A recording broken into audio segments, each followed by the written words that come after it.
An American captain, a Wehrmacht major, and a former SS officer stood side by side on the walls of an Austrian castle, firing at the same enemy. Inside were 14 of France's most important political prisoners, men the SS had orders to ensure would never leave alive. Outside, more than 100 Waffen-SS troops were closing in. The defenders had one damaged tank, fewer than 40 fighters, and almost no ammunition. The war would end in 3 days. It was one of only 2 battles in the war where Americans and Germans fought on the same side. Castle Itter sat on a wooded hill in Austria's Britannica Valley, overlooking the village below. For centuries, it had been a fortress, then a hotel. In early 1943, Heinrich Himmler ordered SS Obergruppenführer Oswald Pohl to seize the property, and by April of that year, it had been converted into a prison under the administration of the Dachau camp system, designed for high-value French prisoners. Among the captives were Edouard Daladier, the prime minister who had signed the Munich Agreement with Hitler in 1938, Paul Reynaud, the man who tried to keep France fighting before the government collapsed around him, General Maxime Weygand, who had commanded the French army during the invasion, and Maurice Gamelin, the general Weygand had replaced after France's defences crumbled in 6 weeks.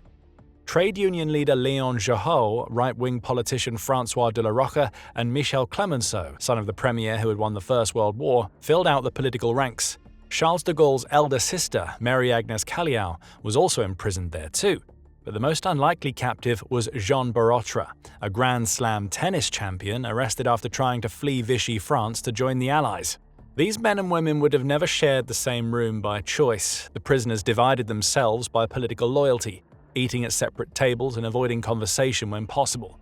Reynaud and Daladier, whose rivalry stretched back to pre-war cabinets of the Third Republic, barely spoke. The Reich had managed what French politics never could, putting Daladier and Reynaud in the same room.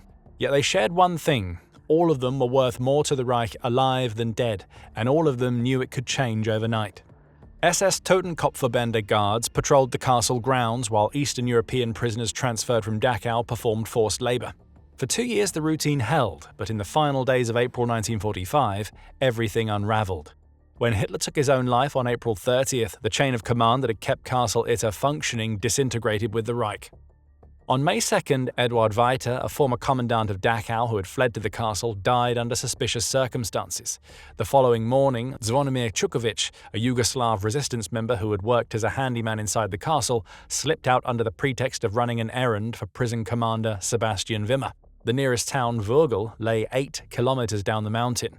When Chukovic failed to return and word spread of Weiter's death, Wimmer panicked, abandoned his post, and the Totenkopfverbände guards followed, vanishing into the surrounding countryside and leaving the gates unguarded for the first time since 1943.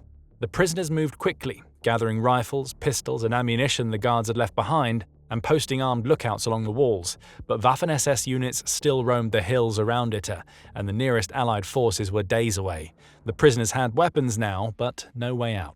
Chukovic had bypassed Vurgel entirely. Waffen-SS patrols controlled its streets, and any man caught without papers risked being shot as a deserter. Instead, he pressed up on the Inn-River Valley toward Innsbruck, 64 kilometers to the west, moving on foot through territory still crawling with German troops. By nightfall on May 3rd, he had reached elements of the American 103rd Infantry Division and handed over a letter describing the prisoners trapped inside Castle Itter. A rescue column rolled out at dawn, but was recalled before reaching the castle. Its commanders had been told the area fell within another division's territory.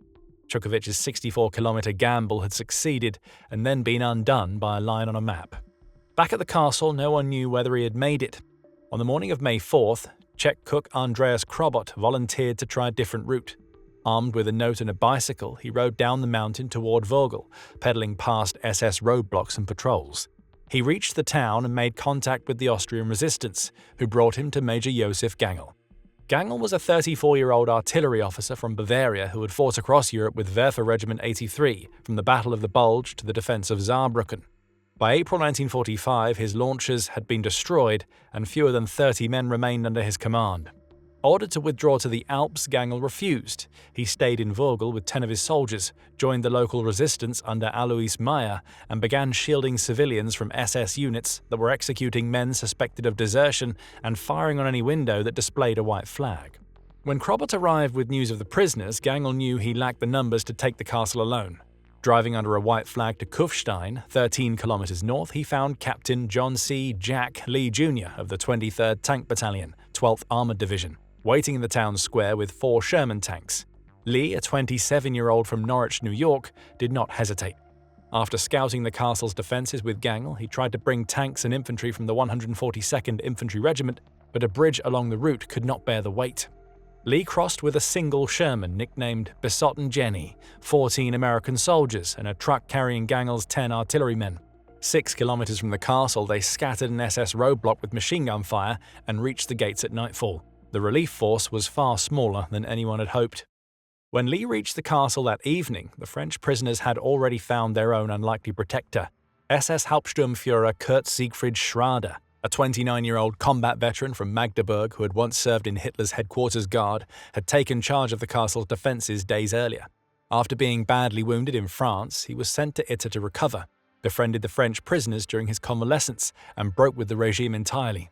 When the guards fled, Schrader moved his own wife and family into the castle alongside the men he had once been expected to help imprison. Lee and Schrader organized the defense together, posting men along the walls and positioning Besotten Jenny at the main gate, where its machine guns could cover the approach road. Lee ordered the prisoners to stay inside, but they refused. Men who had spent 2 years locked behind those walls were not going to hide while others fought for them. Overnight, SS reconnaissance patrols probed the perimeter, testing for weak points. Gangel managed to reach Alois Mayer in Vogel by telephone and asked for reinforcements. Only 2 additional Wehrmacht soldiers and a teenage Austrian resistance member named Hans Waltel could be spared. They drove through the darkness and reached the castle before dawn, bringing the total number of defenders to fewer than 40. At first light on May 5th, the assault began. Between 100 and 150 Waffen-SS troops from the 17th Panzergrenadier Division Götz von Berlichingen, commanded by SS Oberführer Georg Buchmann, attacked from the wooded hills surrounding the castle. Machine gun fire raked the walls, and 88mm anti-aircraft shells struck the stone with enough force to crack masonry and send debris flying across the courtyard. The Sherman returned fire until an 88mm round knocked it out. The radio man inside escaped without injury, but the garrison had just lost its heaviest weapon.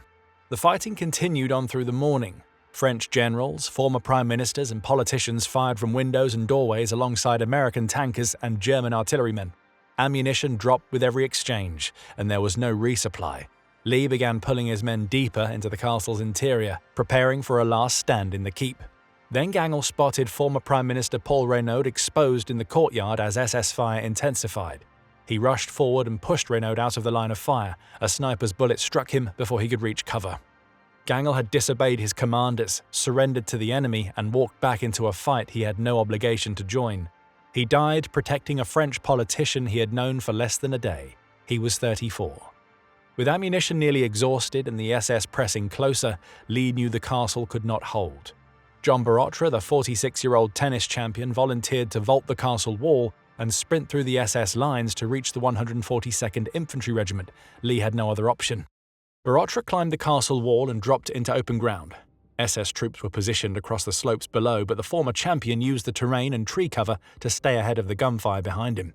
He reached Vogel and found elements of the 142nd Infantry Regiment, which had already received word of the castle's situation but lacked a guide through the narrow mountain roads. Barotra asked for an American uniform, a rifle, and directions back to the fight.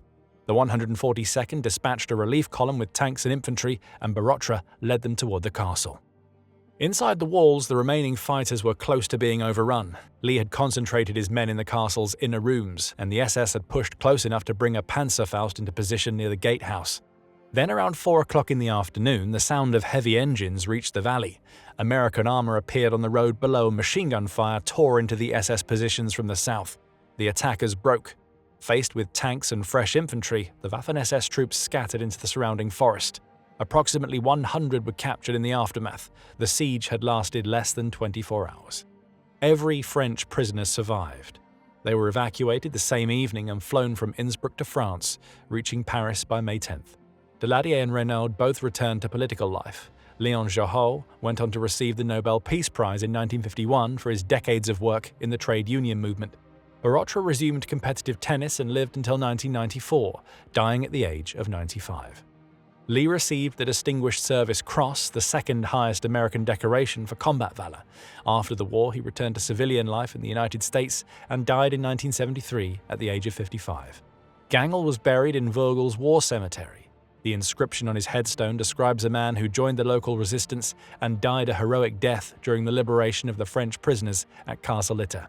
A street in Vogel bears his name, and Austria recognizes him as a national hero. Schrader, the SS officer who had fought beside him, was arrested after the battle and sentenced to 2 years for his former party membership, a term later shortened in recognition of what he had done at the castle. The battle lasted a single day and cost 1 life among the defenders, one of only 2 confirmed instances in the Second World War where American and German soldiers fought on the same side. It saved 14 people from a war that was already over. Thanks for watching. If you found this video insightful, watch what happened to the Waffen-SS after World War II next. Like this video, subscribe, and hit the bell for more History Inside, and we'll see you in the next one.